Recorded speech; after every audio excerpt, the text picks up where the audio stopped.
So in our last video, we learned about subject-verb agreement. So in this subject-verb agreement, to revise the chapter, we have already learned what a subject is, and we have also learned about some of the rules that need to be followed related to subject-verb agreement. For example, we have learned a verb must agree with its subject in number and person. So the basic rule is that the singular subject need a singular verb, whereas the plural subject need a plural verb. Now, we are also going to see that countable noun will take a plural verb and uncountable noun will take a singular verb. So you see, a lot of oranges are lying there. We see a lot of oranges is our subject. So we are referring to a lot of means several oranges. Hence we are using a plural verb, are lying. A lot of, so that is number one, example number one. Next sentence is, a lot of love is needed to handle the old people. Okay, so we have used singular verb is needed. So you must be wondering why it is so. In both cases, what is common? A lot of. But we have used in one singular verb, and in one case we have used plural verb. This is because in your first case the noun oranges is a noun. So this is because in your first case the noun oranges refer to countable noun. You can count oranges. Whereas love is uncountable. It refers to uncountable noun. So, according to the rule, countable noun will take a plural verb and uncountable noun will take a singular verb. We learn that a subject containing a lot of, containing a phrase a lot of, we have to look at the noun after that. Okay, we have to look at the noun that comes after the phrase. After the phrase a lot of is your phrase. So after the phrase, the noun that comes, so whether it is countable or uncountable, so we need to see that. If the noun is countable, we use plural verb. If the noun is uncountable, we use singular verb. Okay? Look at these sentences. None of his words were true. And second is, all of my work was over. Now, you must be wondering that none means nothing. For this, we have used a plural verb were, whereas all, which means everything, we have used singular verb was. Why it is so? Because in first case you have note the noun that note the noun that is used after none of. Okay, so here the noun is words, which is countable. Okay, so we are using plural verb, that is were.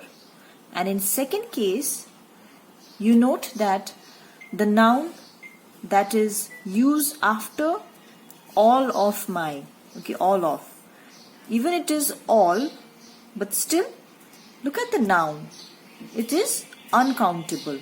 Work is uncountable.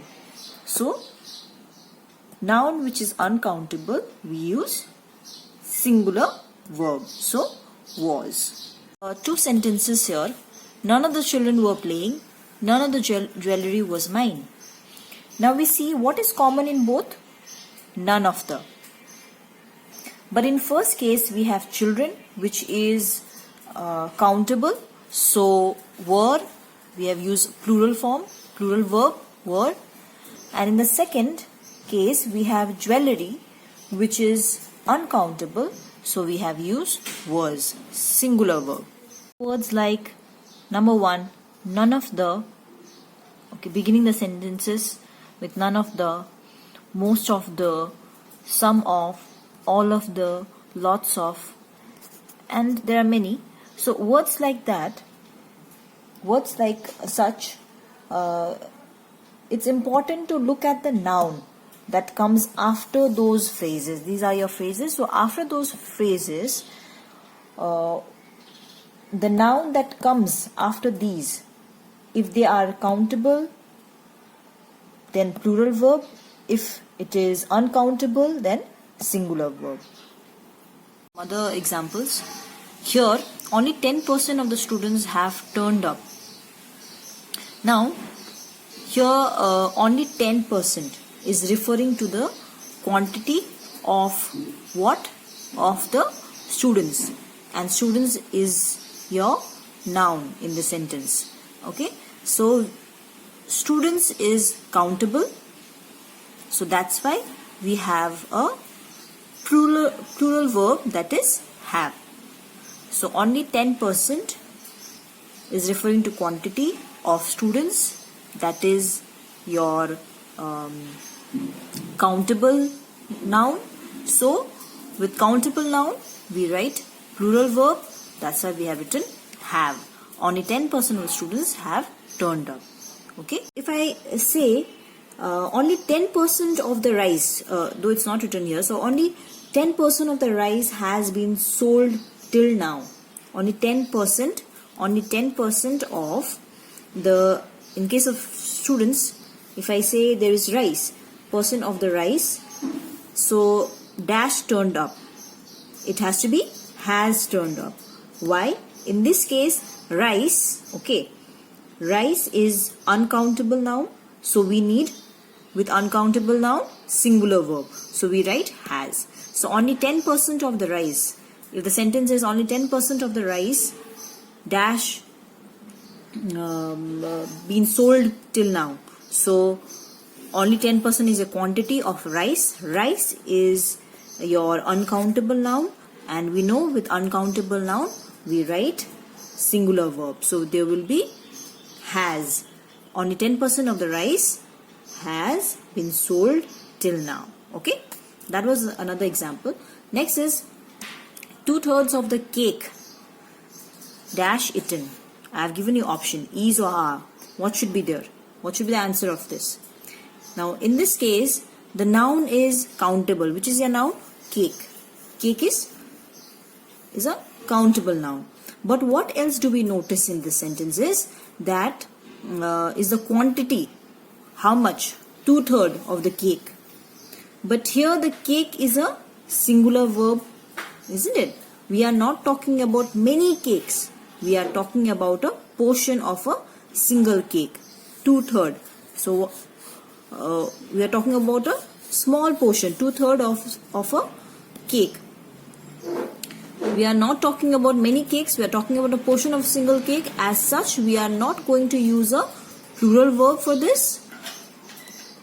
Part of a single unit will always be less than 1. Keep in mind, part of a single unit will always be less than 1, and hence we are going to use a singular verb. So it should be is. 2/3 of the cake is eaten. Okay? And if it is a singular countable noun, we need a singular verb. If it is a plural countable noun, we need a plural verb. And if it is uncountable, we will always use a singular verb. Important rules which we need to follow. So please quickly see to this 4 to 5 points that I have written here. Rule number 1, when two or more singular nouns or pronouns are joined by and, the verb is plural. Example, are you brother and sister at home? Okay, so when you have two or more singular nouns or pronouns and joined by and, the verb is plural, are. Okay. Rule number 2, if the two subjects suggest one idea, then the verb is singular. Bread and butter is for breakfast. So the two subjects suggest one idea. Okay, so the verb is singular. Point number 3, if two singular nouns refer to the same person or thing, the verb is singular. My friend and guide. So the my friend and guide is referring to the same person, particularly one person only. So the verb will be singular. My friend and guide has come. Point, if the article the is used twice where two distinct persons are intended, therefore the verb in this case is plural, like the director and the actor. Okay, so article the is used twice, and they are talking about, in this sentence they are talking about two different person also. So in that case we have plural verb, that is have. Fifth one, last one, when two or more singular subjects are connected by or, nor, either or, neither nor, the verb is singular. Okay, so another example for this is either the cat or the dog has been hit. So either is used, either or is used, either the cat, two or more singular, either the cat or the dog will take singular verb has been hit. Okay, that's all for today. Thank you.